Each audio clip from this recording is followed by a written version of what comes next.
Hello everyone, welcome back to my channel. तो friends, आज हम आपके साथ शेयर करने वाले हैं सिंपल सूट की ड्राफ्टिंग, यानी कि साधारण सूट की ड्राफ्टिंग। साथ ही में हम आपको थ्योरी भी समझाएंगे, जिससे आप किसी भी साइज का सूट आसानी से सिल और काट सकेंगे। तो चलिए, वीडियो को ज़्यादा लंबा ना करते हुए हम वीडियो को स्टार्ट करते हैं। लेकिन इससे पहले आप हमारे चैनल को सब्सक्राइब करें, वीडियो को लाइक करें। इसके लिए हम आपको सबसे पहले थ्योरी नोट डाउन करवा देंगे, फिर इसके बाद हम डायग्राम से समझाएंगे। तो फ्रेंड्स, सबसे पहले हम सूट की लंबाई लेते हैं। तो सूट की लंबाई हमारी 40 है, तो 40 है तो उसमें 2 प्लस करेंगे। अगर आपका सूट तुरपाई वाला है तो बहुत लोग लंबा मोड़ना चाहते हैं थोड़ा ज़्यादा, तो उसके लिए आप जो है 3 इंच भी ले सकते हो, लेकिन नॉर्मल आदमी 2 ही लेता है। और अगर आप सिलाई वाला सूट सिलना चाहती हैं तो आप 1 इंच लें। अब हमारी बारी आती है शोल्डर की। तो शोल्डर हमारा 12 है, 12 का आधा करेंगे तो 6 आएगा।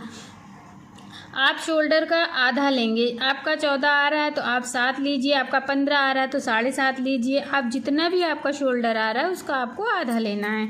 अब हमारी बारी आती है गले की चौड़ाई की। तो हमारी गली नॉर्मल जो होता है वो 2.5 इंच का ही होता है। बाकी आप अपनी चॉइस के हिसाब से भी रख सकते हैं। कोई गहरा पहनता है, कोई गिरा हुआ पहनता है, तो जो है वो नॉर्मल जो 2.5 इंच ही होता है। गले की लंबाई भी नॉर्मल लोग 6 इंच या 5 इंच का पहनते हैं, तो आप अपने पसंद के हिसाब से ले सकते हैं। तीरा 3 इंच का होता है। और ये हमारा अब आता है मुड्ढा। मुड्ढा बहुत लोग समझते नहीं हैं, जो बिगनर्स होते हैं उनको नहीं समझ आता है कि मुड्ढा किसे बोलते हैं। तो जहाँ पे हमारी स्लीव्स को अटैच किया जाता है उसे हम मुड्ढा कहते हैं। तो मुड्ढा जो होता है ये हमारा, जितना हम ये शोल्डर लेते हैं, ये 6 इंच तो हम 6 इंच रखेंगे। अगर ये शोल्डर हमने 7 इंच का लिया है तो हम ये भी 7 इंच का लेंगे। अब आती है हमारी बारी चेस्ट की। चेस्ट का जितना भी होता है, 34 है, 38 है, 36 है, या जितना भी है आपका, पूरे चेस्ट का जो भी होता है उसका हम चौथा हिस्सा लेंगे। तो 34 है हमारा चेस्ट, तो चेस्ट का चौथा होगा 8.5। 8.5 में 2 इंच प्लस करेंगे तो 10.5 हो जाएगा। आप 2 इंच भी ले सकते हो, 1.5 इंच भी ले सकते हो। ये मार्जिन के लिए होता है 2 इंच एक्स्ट्रा। तो हमारा ये 10.5 हो गया। अब आती है हमारी कमर की बारी। तो कमर का भी चौथा हिस्सा लेंगे। हमारी कमर है 32 इंच, तो 32 का चौथा लेंगे। 32 का चौथा होता है 8। 8 में 2 इंच प्लस करेंगे तो हमारा हो जाएगा 10। बस ये 2 इंच मार्जिन। अब आती है हमारी हिप की बारी। हिप का भी चौथा हिस्सा लेते हैं। हिप हमारा है 34। 34 का चौथा लेंगे 8.5। 8.5 में 2 प्लस करेंगे। सेम मेथड जैसे इसमें होता है, दोनों में सेम मेथड इसमें भी होता है, तो हमारा आ गया 10.5। अब आती है हमारी दामन की बारी। तो दामन में हमारा जैसे यहाँ 10.5 है तो ये भी 10.5 ही नॉर्मल लोग लेते हैं। आप 11 भी कर सकते हैं, 9.5 भी कर सकते हैं, कितना भी अब अपने हिसाब से कर सकते हैं। लेकिन जो नॉर्मल है वो 10.5, अगर हिप है तो 10.5 दामन भी रखते हैं। तो फ्रेंड्स, अब हमारी बारी आती है डायग्राम की। तो डायग्राम में समझने के लिए हम सबसे पहले कपड़े को डबल फोल्ड करते हैं लंबाई में, फिर उसके बाद उसको हम चौड़ाई में फोल्ड कर देते हैं। तो इस तरह से हमारा कपड़ा जो है वो 4 फोल्ड में हो जाता है।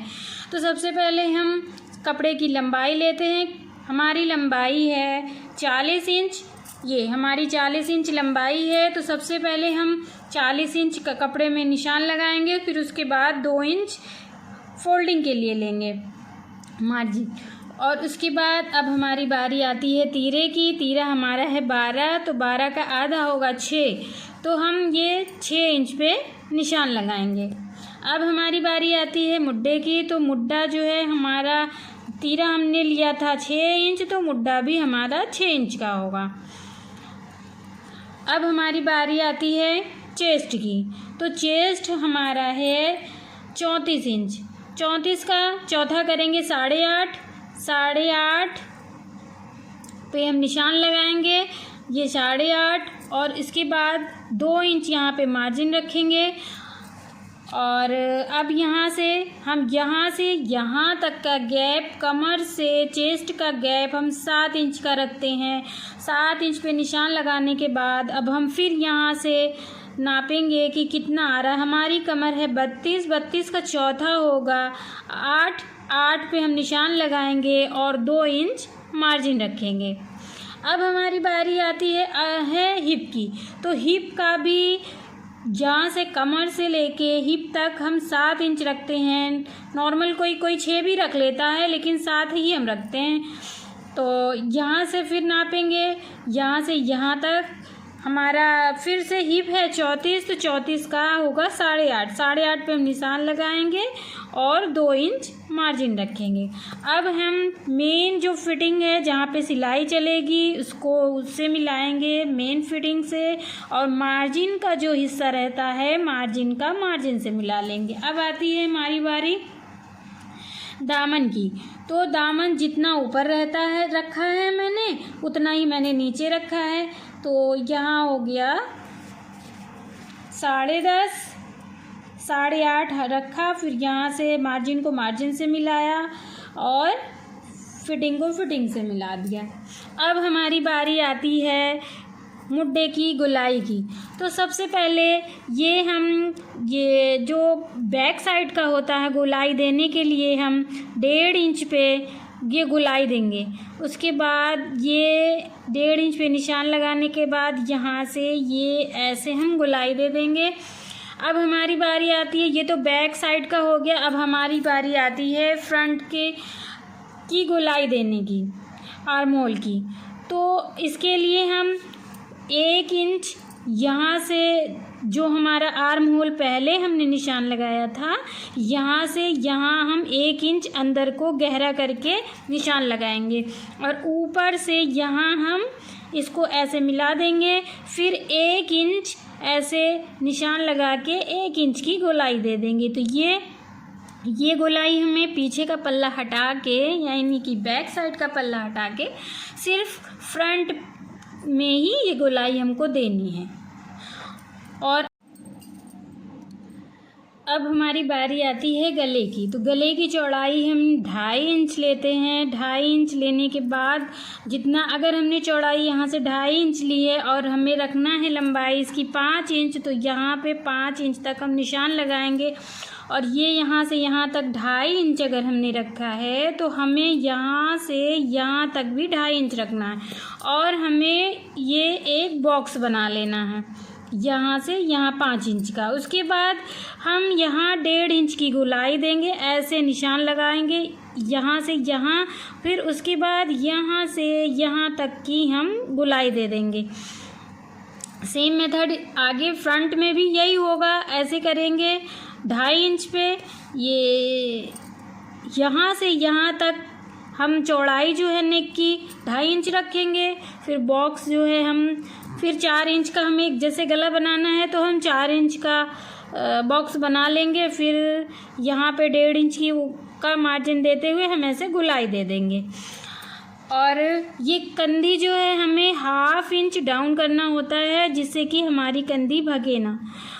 और अगर आप बुकरम पे गला बनाना चाहते हैं तो आप कपड़े को कट ना करें, डायरेक्ट जाके आप बुकरम पे गला सेट करके आप कपड़े पे बैठा के भी सुंदर गला बना सकते हैं।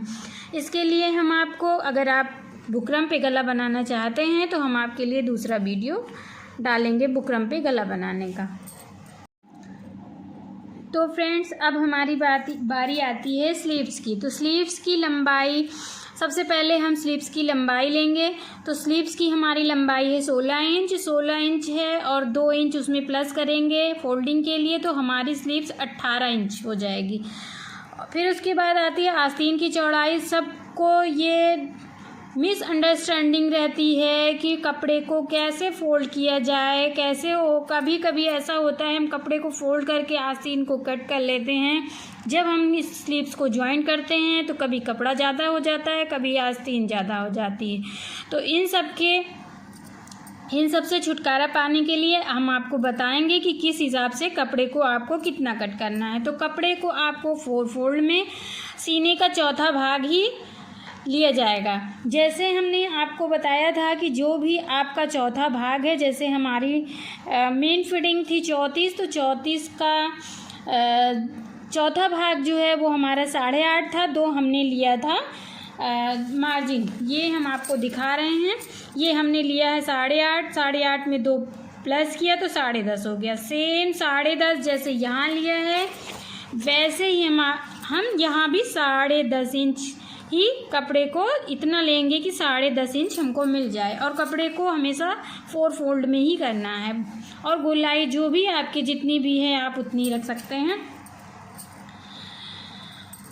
और इसके लिए बाजू कटिंग करने के लिए सब कपड़े को हम 4 फोल्ड में करेंगे, और ड्राफ्टिंग हमेशा हम बंद साइड से ही करेंगे।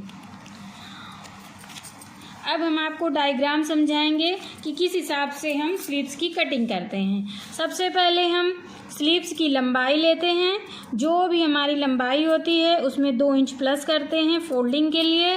अब हमारी बारी आती है स्लीव्स मुड्डे की, तो हमारा मुड्डा जितना भी रहता है, जो हमने उसमें चेस्ट लिया है उतना ही हमें यहाँ भी लेना है।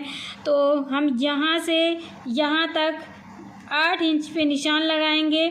उसके बाद हम ये इसको डाउन करेंगे। इसके लिए डाउन करने का मेथड ये होता है कि अगर आप छोटी आस्तीन पहन रहे हैं तो आप 2 इंच रखें, ये कंधी डाउन 2 इंच करें। अगर आप मीडियम साइज़ की स्लीव्स पहनते हैं तो 2.5 इंच करें। अगर आपको लॉन्ग स्लीव्स आप पहनती हैं या आप लॉन्ग स्लीव सिल रही हैं तो आप इसको 3 इंच डाउन करें। ये यहाँ से 3 इंच डाउन करने के बाद ये और ये यहाँ से यहाँ तक आप इसको मिला दीजिए और 2 इंच मार्जिन दे दीजिए यहाँ से। अब हमारी बारी आती है बॉटम की, तो बॉटम हमारा है 5 इंच, तो हम यहाँ से यहाँ 5 इंच पे निशान लगाएंगे। और उसके बाद जो है सेम ये जो हमने फोल्डिंग के लिए लिया है 5 इंच में यहाँ से यहाँ तक भी निशान लगाएंगे। फिर उसके बाद जो है ये हमारी सिलाई वाला जो है हिस्सा फिटिंग वाले हिस्से को फिटिंग से मिला देंगे, और जो हमने ये 2-2 इंच मार्जिन लिया है मार्जिन को मार्जिन से मिला देंगे। अब हमारी बारी आती है स्लीव्स की गोलाई की, तो ये गोलाई हमें ऐसे करके ये ऐसे यहाँ पे ऐसे मिला देना है। अब हमारी बारी आती है अब हमारी बारी आती है फ्रंट की गोलाई की। तो सबको ये रहती है दिक्कत कि हम कितना डाउन करें, किसी का ज़्यादा हो जाता है, किसी का कम हो जाता है। तो हम आज आपको बता रहे हैं कि किस हिसाब से आप गोलाई दे सकते हैं। तो ये देखिए, ये यहाँ से यहाँ तक अगर हमने लिया है 6 इंच, ये हमारा अगर 6 इंच का है तो 6 का आधा होता है 3, तो हम 3 पे सबसे पहले एक निशान लगाएंगे। उसके बाद यहाँ से ये जो हमारा अब ये 2 पार्ट में समझो बढ़ गया, ये एक पार्ट हो गया और एक पार्ट ये हो गया। अब ये 1/2 इंच का हमें इसमें 1/2 इंच और ये 1/2 इंच, इधर 1/2 इंच उधर 1/2 इंच, तो यहाँ से यहाँ तक 1/2 इंच का निशान लगाएंगे। उसके बाद ये यहाँ से ऐसे ऐसे करते हुए ये गोलाई यहाँ तक लाएंगे। अब यहाँ भी ऐसे ही सेम मेथड इधर भी है, 1/2 इंच निशान लगाने के बाद ये ऐसे करके यहाँ से यहाँ पे गोलाई दे देंगे। तो पहले हम ये पूरा इकट्ठे काटेंगे, 4 फोल्ड में है, तो सबसे पहले हम ये ऐसे करके ऐसे और ये यहाँ से ऐसे कट करेंगे। फिर उसके बाद बैक साइड का पल्ला जो है वो 2 हटा करके सिर्फ फ्रंट में ये गोलाई जो अंदर को गोलाई गई है, ये गोलाई सिर्फ फ्रंट में ही देना है और इसको ऐसे मिला देना है। तो फ्रेंड्स, अगर हमारी वीडियो पसंद आई हो तो लाइक करें, चैनल को सब्सक्राइब करें। Thank you.